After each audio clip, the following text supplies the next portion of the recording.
everyone, welcome back to Miss Campbell's art class. In this video, we are going to explore the challenge question that I presented to you in my last video.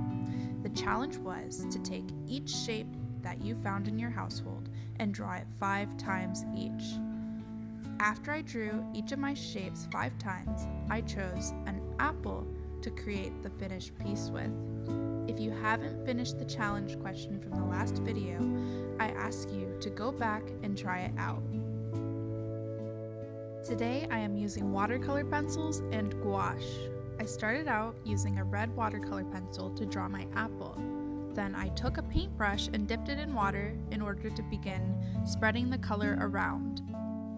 Remember, with these challenges I'm giving you, please use whatever medium you have handy. You can use anything you want. Marker, colored pencil, any kind of paint you might have, and if you wanted to, you could even try sculpting your final product. Painting and sculpture are very similar to each other. You have to keep adding and taking away. In this video, I keep blotting some of the excess paint away. When you're working with clay, you find yourself adding more clay and taking away clay. They both work in very similar ways. It's really helpful if you're able to practice both sculpting and drawing if you can. I started making art through a sculpting class. In the long run, sculpting helped me prepare for drawing because it helped me think about the size and the shape of the object I was trying to recreate. If you find yourself having trouble with drawing, I recommend trying to sculpt first with clay and then go back and try to draw the object you've already sculpted. Remember, a lot of you are just starting out, so nothing is going to be perfect. My drawings are still far from perfect, and honestly, I don't really mind it.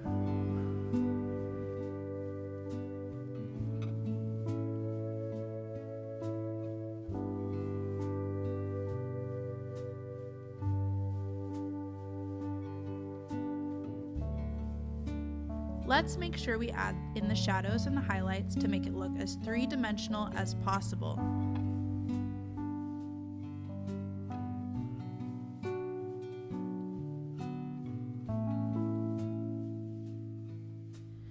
Let's take a look at texture.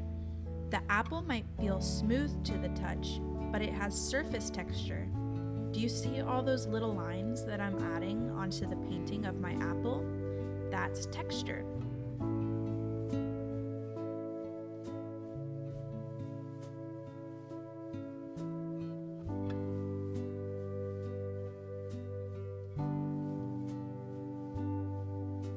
Make sure you don't forget about your background.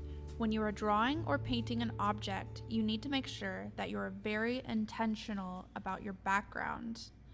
Objects don't tend to exist on a flat plane. Adding a background to your piece will make your final product more dynamic. Basically, it will be a lot more interesting to look at. Okay everyone, now that we are wrapping up our challenge video, I wanted to be realistic about the amount of time it takes to complete a painting. This painting that I worked on took about an hour to complete.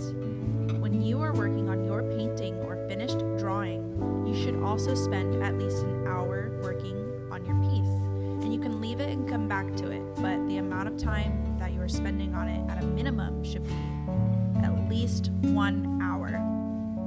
Okay everyone, that's just about it. Thank you very much for tuning in. I miss you all. Miss Campbell.